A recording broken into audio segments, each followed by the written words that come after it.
Welcome to the Impact Multiplier CEO podcast. If you're a chief executive, or if you think like one, and you want to create exponentially greater impact, then this show is for you. My name is Richard Medcalf, founder of X Quadrant.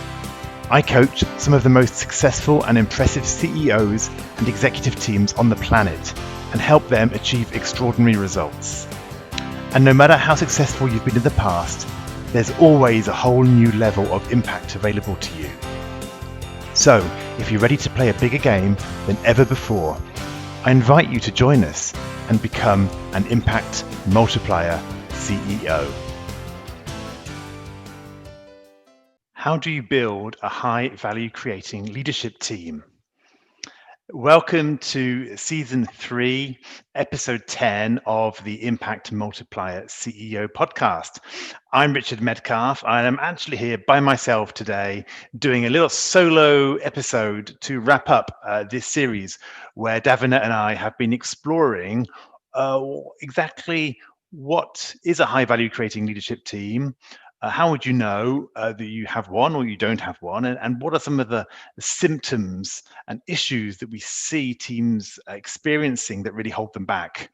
So what I wanted to do today is to really kind of boil that down and wrap it up a little bit, cover the ground that we've reviewed together, and then just to give you a few tips on where do you go from here? How can you actually implement some of this in a less perhaps ad hoc way than the individual episodes that we've focused on.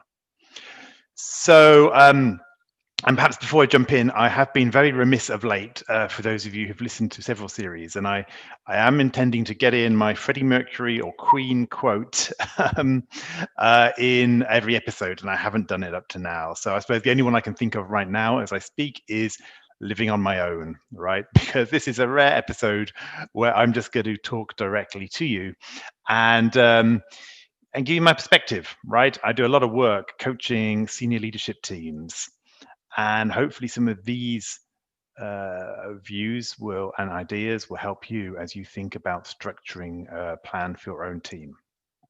So let's kind of review very quickly what we've covered, right? In episode 1, we looked at is your exec team underperforming? How would you know? What's the difference between a high performing team and a high value adding team? And making the point there that often being too task focused can actually make you lose sight of the levers that you have to actually upgrade the way that you work on all of those tasks. We then in episode 2, we looked at what's holding your team back. We talked about blind spots, black spots, and hot spots, and it makes it very hard to understand the actual limiting factors. As a leader, our perception is not the right starting point. The actual best starting point is understanding the team's self-perception, but also that of your key stakeholders. We operate in an ecosystem, and knowing our stakeholder perceptions is just as important as knowing what your team feels. And then we got in over the last 7 episodes, I guess, to a whole number of areas, right? We looked at what happens when there's not enough ownership in your team. What happens when everyone's focused on their functional silos? What happens when you're not having the bold conversations and there's elephants in the room? What happens when you have these lopsided meetings where 20% of people dominate 80% of the airtime, and what's the consequence of that? What about when your leadership team meetings are a bit flat and uninspiring? We covered that in episode 7. And then in episode 8, what happens when you try to do something about it? You actually have an offsite, or even these days a virtual offsite, and still all the initiatives that you come up with die a quiet death. And then in our last episode, episode 9, we looked at what happens when you end up finding yourself spending too much time on operational topics, and some of the areas there to look into. For example, managing the interface not only with your team, but with your team's teams. So there's an awful lot in there. And you can see just in that very quick run through quite how much there is involved in getting a team really humming along at its top potential.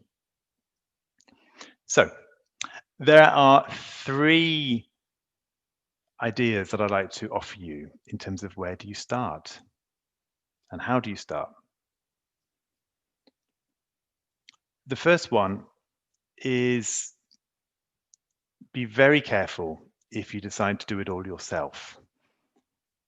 I often like to say to people, just don't be an amateur when it comes to this, because as a chief executive or other senior leader, you have so much on your plate. You have a lot of goals and targets and probably quarter by quarter deadlines that you need to deliver on.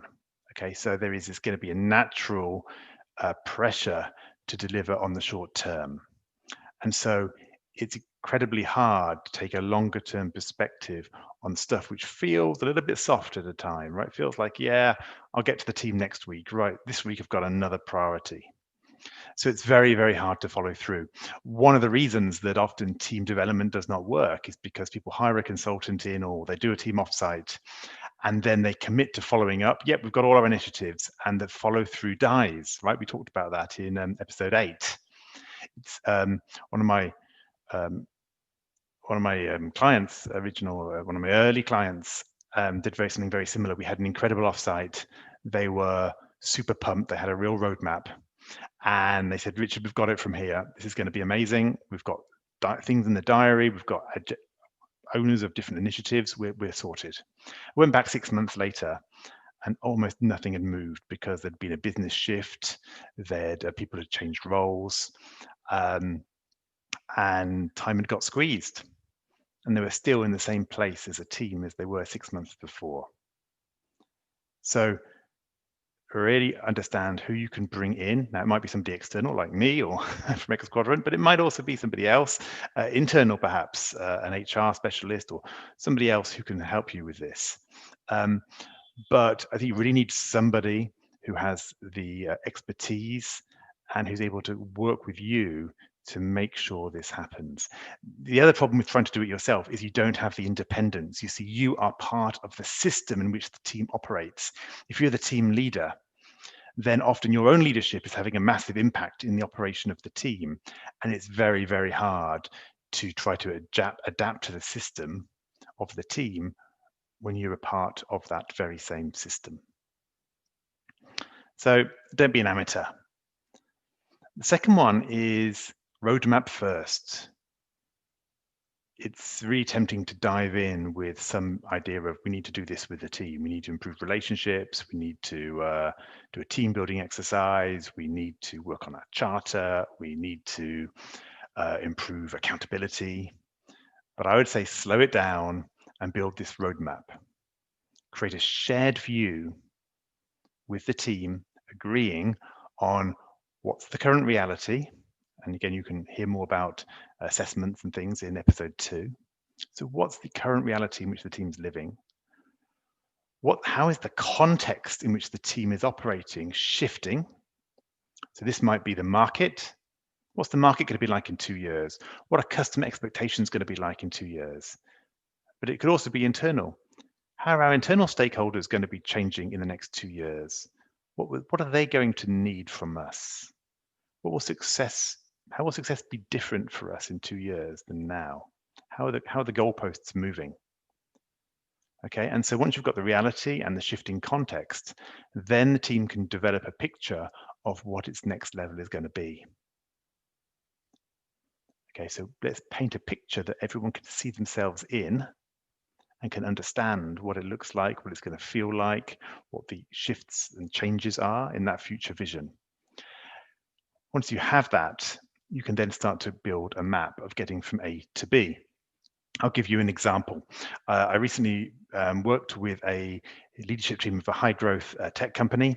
They had a number of issues because they've just had growing pains. You know, they've raised a lot of money. They've gone to another level. They're multiplying. They're adding hundreds of people into their workforce in the next couple of years, and a lot of things have changed. And so there's a number of areas that they want to up level as a team in terms of how they run their meetings, how they assign roles and responsibilities, the decision-making process, even who's on the team, the size of the team, a number of things. But you can't do it all at once.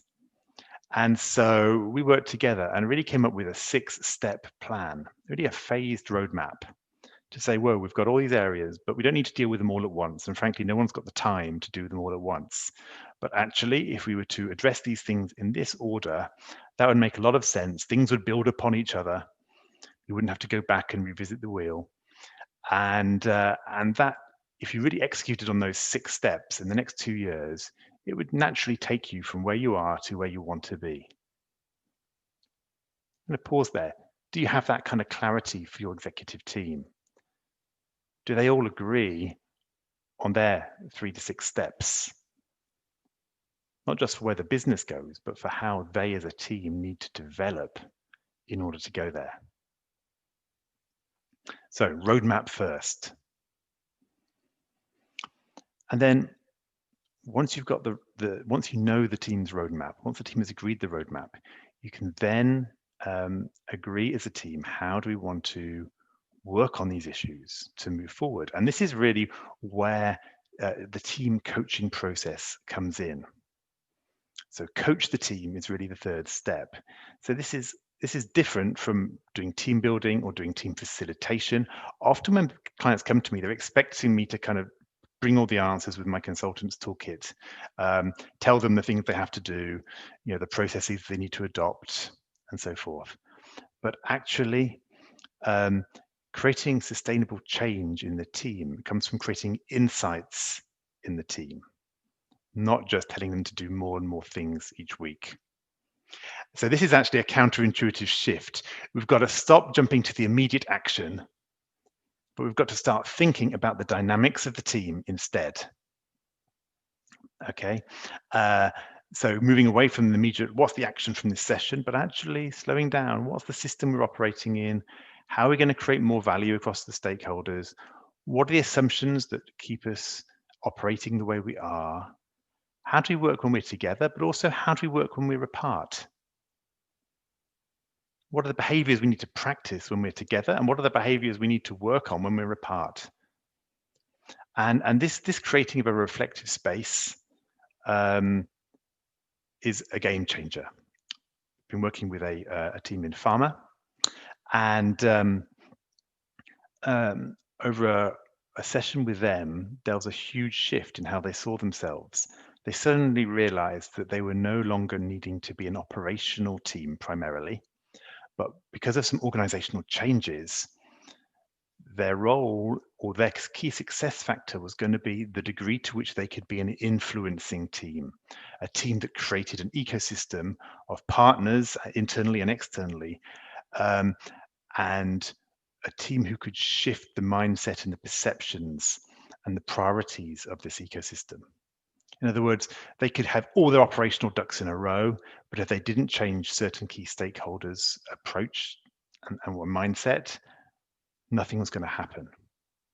So suddenly, all the operational stuff was delegated down, and this team started to focus on how do we become an influencing team. You can't get to that level of insight on your daily or weekly or twice a month leadership meeting. You need a time to really slow down to create these ahas. As I like to say, you can't change gear with your foot on the accelerator. And most exec teams have their foot on the accelerator all the time for various obvious reasons. And there is no space in their diary to slow down and to actually find these insights. Now, this tends to be a 6 to 12-month journey for many teams. But a journey of coaching and fresh insights and re-understanding who the team is and what its success factors are is a game changer. So number one is don't be an amateur. Make sure that it's not relying on your own discipline, independence, and follow through. Number two is create a roadmap first. Create that view of the current reality, the shifting environment, and the team's next level, and then figure out the phased roadmap to simplify that and make it doable in a busy business context. If you're interested in getting a copy of our diagnosis, then please drop me a line, get in touch, and I'll get a copy of our diagnostic tool to you and suggest a couple of extra options for you. You can reach out at podcast@xquadrant.com to get in touch. And then finally, once you know the team's roadmap, start having the team coached as a team. This is not individual coaching, it's not process facilitation, and it's not team building exercise.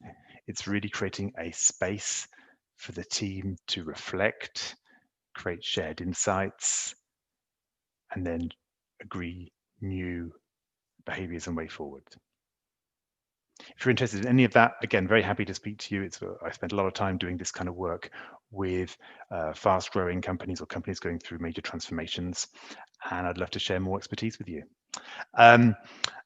That's it for now. This wraps up the end of season 3 on the podcast, and in season 4, we're taking a bit of a different tack. I'm going to be interviewing a number of incredibly impressive CEOs and diving into their success formulae. What has made them the impactful business leaders that they are? What's held them back? And what's going to be the shift for them to get to their next level? So I hope you'll find these a fascinating set of conversations in season 4. For now, go out there and make big things happen. Goodbye. I hope you enjoyed this conversation. Now let's talk about you. When you're in top leadership, when you're in the biggest role of your career, who supports you at a deep level as you lead others? Who helps you multiply your impact and get to the next level? If you're ready to learn more about our content, our coaching, and our community, then visit us at xquadrant.com.